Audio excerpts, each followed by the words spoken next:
Hi, I'm Tony Talbott. I'm at the University of Dayton's Human Rights Center. I'm a Director of Advocacy, and I'm also the co-founder and director of Abolition Ohio, which is the anti-human trafficking coalition for the Miami Valley, the greater Dayton area. And I want to talk to you today a little bit about how fair trade is connected to human rights, human trafficking, sustainable development, and what you can do as a consumer and as a concerned person to help minimize some of the vulnerabilities that people are pushed into and some of the exploitation they experience, and how you shopping here at this fair trade sale actually really can make a difference and can do a lot of good. I've got a few slides I want to show, so I'm going to share my screen and keep going.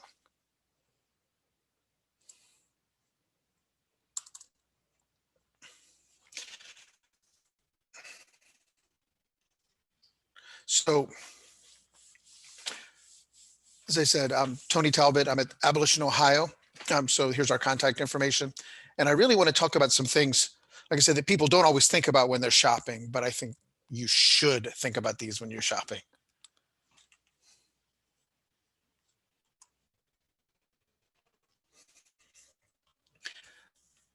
As a person who cares about social justice, you should really be cared about ending the exploitation of our fellow human beings. People shouldn't profit off of the blood, the sweat, the tears of our fellow human beings. And when we talk about this exploitation, usually what we see are there are people who exploit the vulnerabilities of other people. And those vulnerabilities could be just someone's in really bad individual circumstances. They're experiencing poverty, they have a substance use disorder, drug addiction. Um, they've run away from home. They are just having really bad luck, etc. Or there are structural vulnerabilities, whole systems that sort of marginalize certain people and put other people above them. Systems of racism, of discrimination, of inequality. That create abilities in whole classes of people or groups of people. So you've got individual vulnerabilities, you've got structural vulnerabilities, and then this leaves people open to exploitation. And this exploitation is not a one size fits all kind of thing. There's a whole spectrum or continuum of exploitation that goes from just maybe having a really bad job where you're underpaid, or there's unsafe working conditions, or you have to work hours than you really want to, or you have to work 2 jobs or 3 jobs to make ends meet, while someone else is really benefiting off of that, off of your labor, all the way to threats and harassment, sexual harassment, discrimination, threats of violence, or to child labor and forced labor and human trafficking at the most extreme end, going from a bad job all the way to slavery.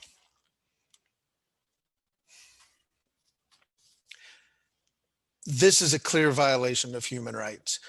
The most widely accepted document on human rights is the Universal Declaration of Human Rights. That was put together in 1948 by a committee in the new United Nations, a committee that was chaired by Eleanor Roosevelt, actually. So almost every country in the world has signed on to this. Almost everyone agrees to these, at least in principle, though obviously not practice. And there are many rights that apply here, but I just pulled out 4 articles out of the 30 different rights that are listed in the Universal Declaration. Article 4 clearly says no one shall be held in slavery. All forms of slavery and involuntary servitude are prohibited. Article 23 is really long, about a paragraph long, and it talks about everyone has a right to work and to seek employment of choice. They have a right to equal pay for equal work. They have a right to a job that affords them basic human dignity. They have a right to join and to form trade unions to protect their interests. And Article 24 says that everyone has a right to adequate rest and leisure, and they have a right to periodic holidays, even paid holidays and paid leave. When I talk to my students about the Universal Declaration of Human Rights, I talk about it as, think of the bare minimum standards by which you yourself would wish to be treated. That's basically what these rights are in the Universal Declaration. If you're not familiar with it, check it out. Just put Universal Declaration of Human Rights or even UDHR in your browser and it'll pop up. It's a very short document, but it's a very, very powerful and important document.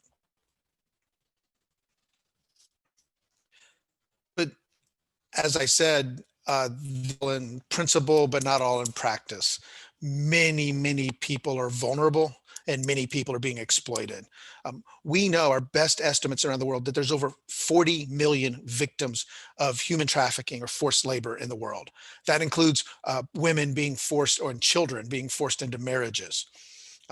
Most of this around the world, 62%, is forced labor. So someone forced to work against their will. Else's financial gain. 38% is being forced to engage in commercial sex or sex trafficking, compelled prostitution or child prostitution. About 10% of this, so 4 million people, are forced into labor or indentured servitude or even commercial sex by their own governments. Overall, most victims of both obviously sex trafficking, but also labor trafficking or forced labor are female. And a quarter of all these victims globally are children. And it makes a lot of money, at least direct proceeds from human trafficking or forced labor globally are around $150 billion every year. And it happens all, but the places it happens the most are the places that have those structures or systems that produce the vulnerabilities that make people easier to be exploited, as I talked about earlier. So places that are authoritarian, less democratic, places that are very poor, have low levels of development.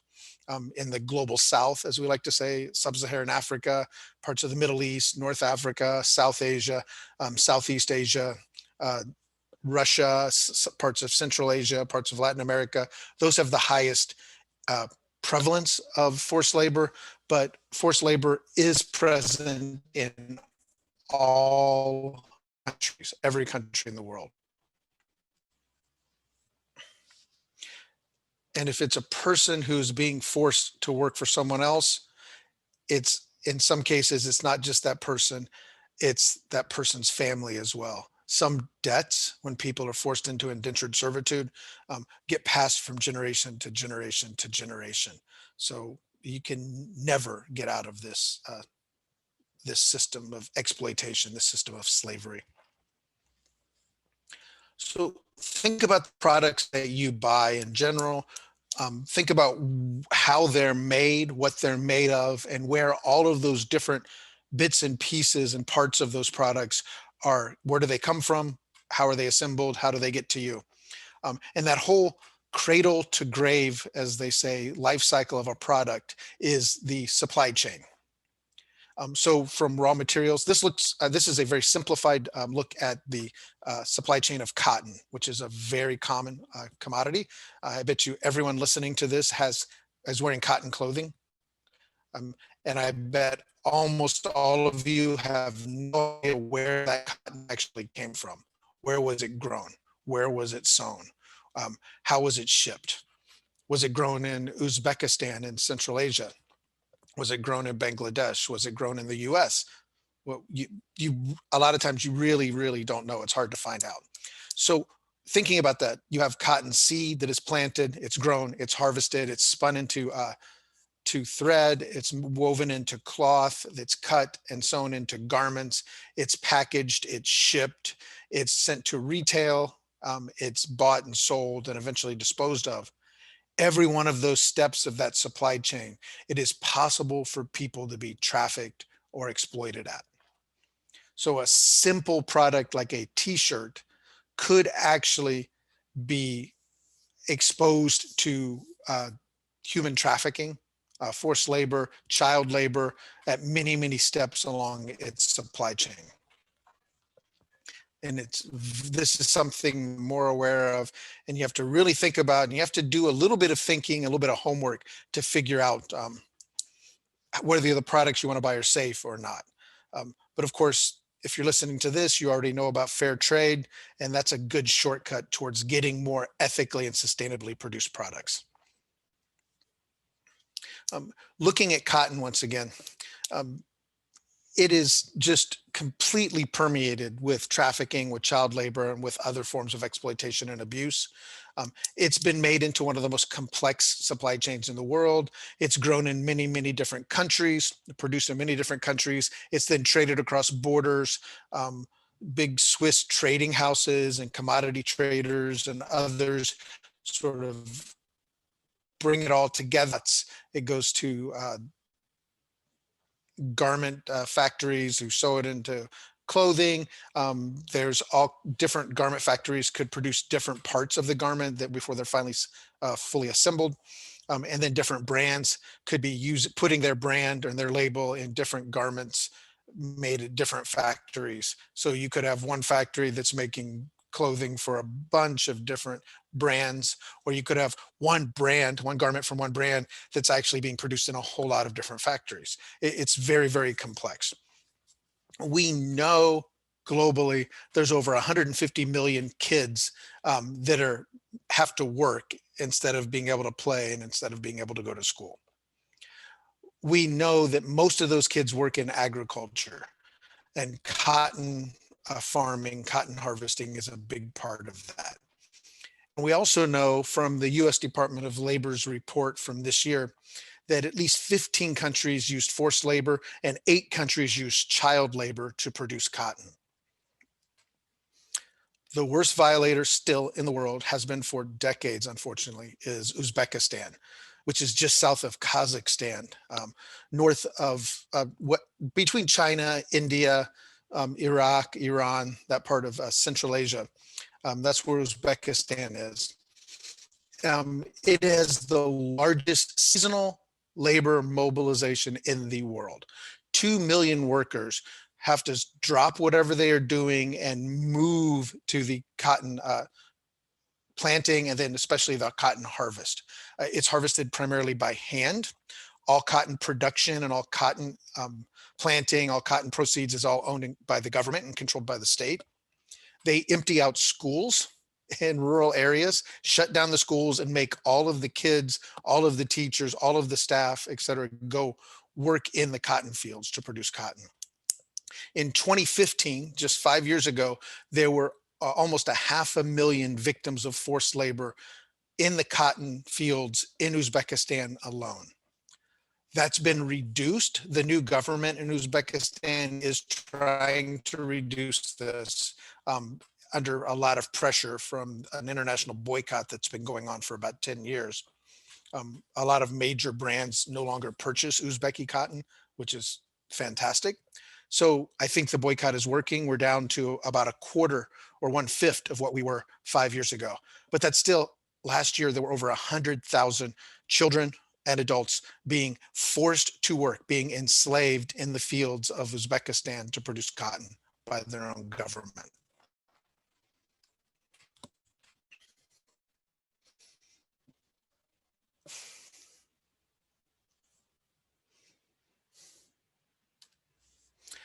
Of course, it's not just cotton that we're talking about. Many of you have heard about chocolate and cocoa plantations in West Africa, in Ghana or Cote d'Ivoire, the Ivory Coast. We know that many big European and American candy companies import cocoa from West Africa. That's the primary source, and that's used in our candy bars. Hershey's has been a really big problem in unethically and unsustainably sourcing their cocoa. They say they're trying to do better. I think see more than just words, more than just promises of doing better. I want to really see changes in their business practices and independent external auditing of their supply chains to prove that independent third parties prove that there is no child labor or forced labor in the production of the cocoa that they use in their candy bars. That's the gold standard. That's what we need to see. Even in vegetable farms, tomato farms here in the US and around the world have human trafficking and forced labor. Um, Fish, the fishing industry is hugely permeated with forced labor around the world. It's a really major problem. And then many of you have heard of conflict minerals. If you think back a few years to the idea of blood diamonds, where diamonds basically produced in conflict zones and mined in conflict zones and sold, that's been mostly taken care of now with the Kimberley Protocol. So a protocol to make sure that they're produced more ethically and not by rebel groups or by slavery. Unfortunately, coltan is being mined in the Congo, which is the world's largest known source of coltan. It's being mined by slave labor, child labor, by terrorist organizations, criminal organizations, rebel groups. It's fueling conflict across the whole region and across all of Africa. And every major company, manufacturer, corporation who makes electronics and uses lithium ion batteries is getting coltan there. Pretty much it's about the only source, and they need a lot. It's used in the electrodes of the lithium ion batteries. So it's in your cell phones, it's in your cars, it's in your televisions, it's in everything that has a battery in it. So a lot of supply chains are vulnerable to exploitation and vulnerable to being permeated by forced labor, child labor, and human trafficking. The United States Department of Labor, I said UD Department of Labor, that's funny. The US Department of Labor it's not a very creative title, but it's very descriptive. The 2020 list of goods produced by child labor or forced labor, you can find that online. It'll list all of the countries where goods are produced by forced labor or child labor, and you can look them up by goods or by country. Here's a quick graphic out of that you can see at the top. These are goods with the most child labor listings by a number of countries. So gold is produced by child labor in 22 different countries, bricks in 19 different countries. And you can see cotton in 15 different countries, and down cocoa is produced by children in 7 different countries. And down at the bottom are goods with the most forced labor listings by number of countries. Bricks, cotton, garments, gold are the top.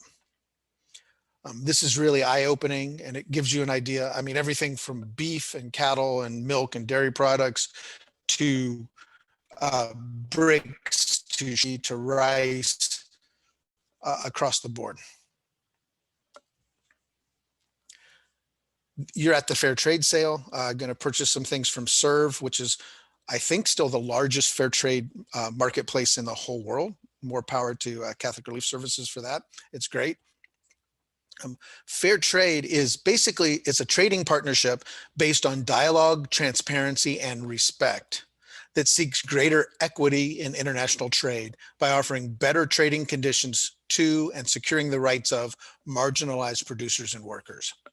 So imagine those people we talked about earlier being vulnerable because of poverty, because of lack of development, because of discrimination, inequality, patriarchy, racism, etc. This fair trade allows them to form into groups, to receive a guaranteed minimal cost for the commodities that they're producing or the goods that they're producing, to get rid of a lot of the uncertainty in their day-to-day life, to ensure they have a minimum amount of income coming in, so they can have a minimum basic living wage. And then it can be shared, since these are mostly co-ops and other types of groups like that, it can be shared out among the community to raise up the whole community. It's a fantastic model that really promotes social justice and equality and helps development across the world. There's also direct trade. This is not fair trade. But direct trade is a business model where a producer works directly with deals directly with the customer. So a producer will trade directly to the customer. They sign a contract, they arrange the details, both parties have a chance to express their desires, they come to a mutually beneficial agreement. All right. It's really good. I use direct trade coffee in my own life. I get it from Deeper Roots Coffee down in Cincinnati. They trade directly with, in the case of the coffee I buy, with a co-op in Guatemala. They buy directly from that co-op. They roast the beans, sell them directly to me. It's not fair trade. Actually getting fair trade certified, there's a lot of hoops you have to jump through, and it can be expensive for some producers. So if you trust the ethics of the parties involved, and you see evidence of this, like clear, transparent supply chains, direct trade can be a good way to ensure that you're buying ethically and sustainably produced goods. There's also the Fair Food Program. This is sort of like fair trade for vegetables, for tomatoes and other crops that are produced. It was started by the Coalition of Immokalee Workers down in Florida, which is the CIW, Coalition of Immokalee Workers, is one of the most highly recognized, highly respected human rights and worker rights organizations in the country, in the whole world.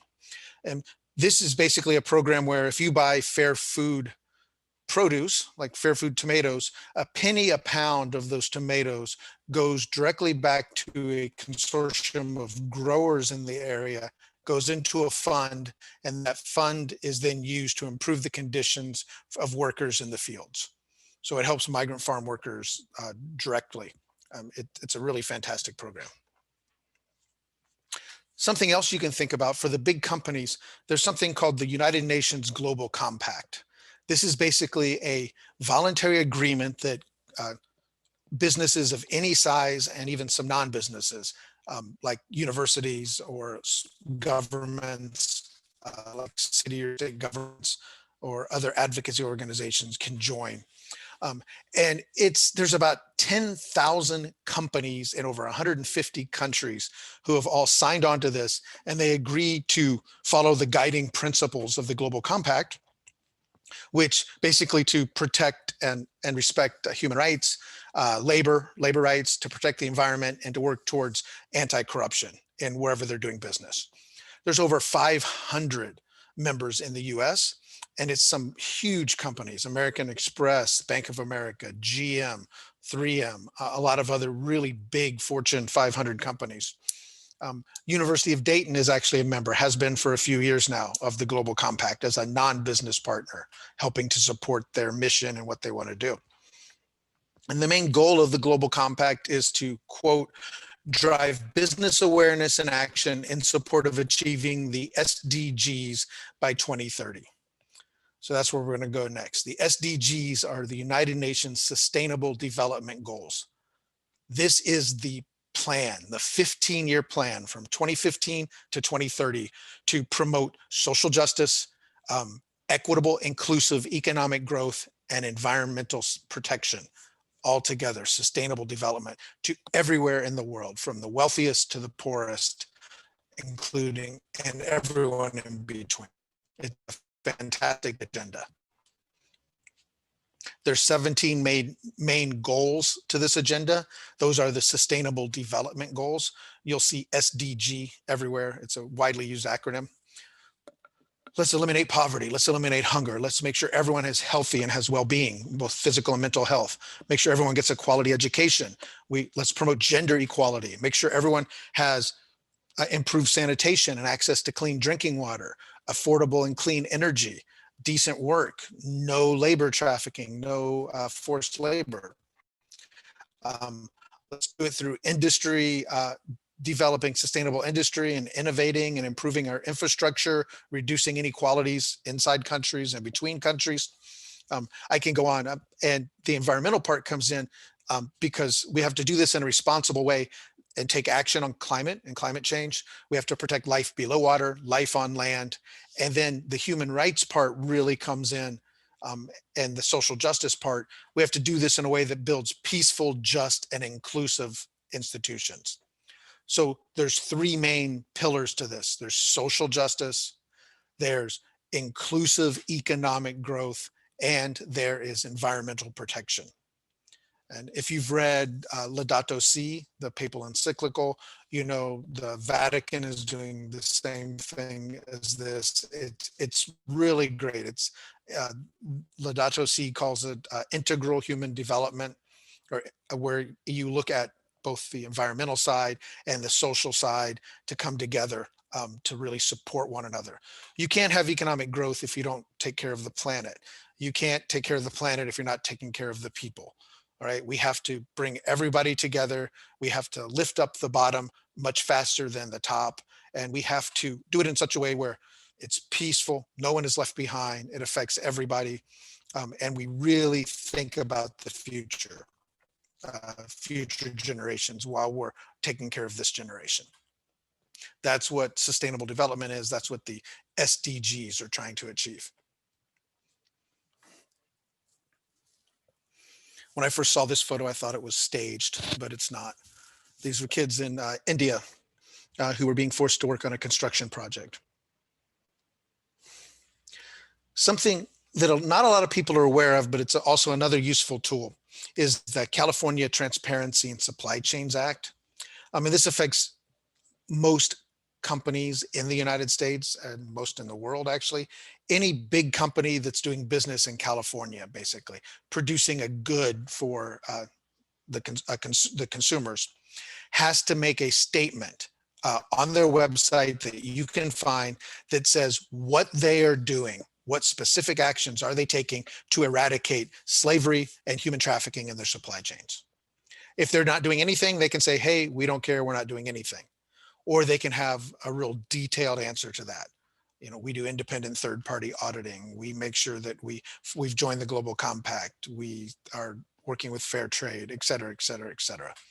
It's really a quick, easy way. If you're going to buy something, you can punch in the manufacturer's name into your phone and then punch in California Transparency and Supply Chains. It should take you to that company statement. And especially if you're comparison shopping, you can look at two different goods. You can compare the statements, decide which one is more in line with your own beliefs and your own principles, and make a decision that way. We buy huge quantities of clothes and other cotton products, but do we ask if they're produced ethically? Were enslaved young women involved in the spinning the cotton to thread in Bangladesh? Or was the embroidery done by child slaves in appalling conditions in Delhi? We need to ask ourselves these questions. We have a lot of power as consumers in the wealthiest country in the world. Let's use that power for good. Like we say, shop our values. Don't just have value, make sure that you put your money literally where your mouth is. Shop your values. As an educational tool and as a real eye-opener, if you haven't done this before, take the Slavery Footprint survey. It's slaveryfootprint.org. It's a quick survey. It looks, what do you have in your closet? How many electronics do you have? What type of house do you have? How many cars do you have? That sort of thing. You answer it all. And at the end, it'll give you a number that, based on the best research we have today, an average, this is how many people to be enslaved in order to keep you in that lifestyle. It's a really good way to wake up folks and to think about how you can work to reduce that number. What else can you do?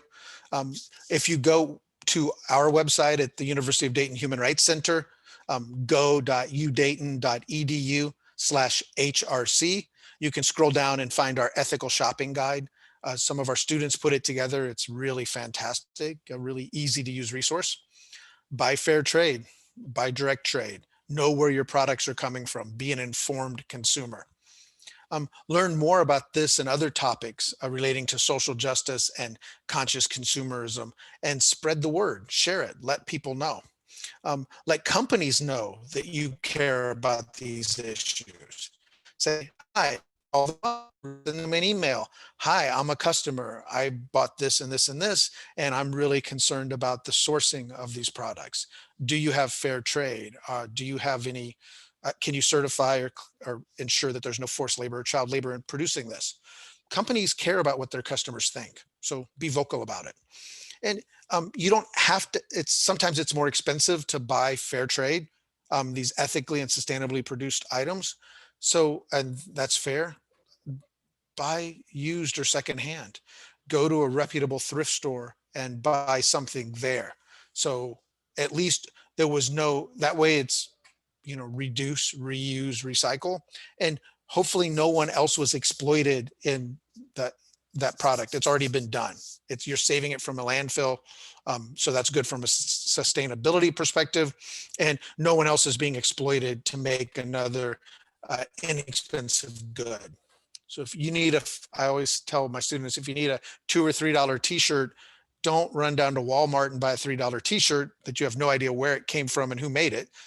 But it probably was not made ethically or sustainably for only $3. Go to the thrift store instead and buy a $3 t-shirt. And then hopefully a part of those proceeds even go back, like at Goodwill or Salvation Army or whatever, go back to help out the social services in the local area as well. That's all I have. Thanks a lot. So think about where your products are coming from and keep shopping fair trade. Thanks. Bye. Happy holidays and Merry Christmas to all.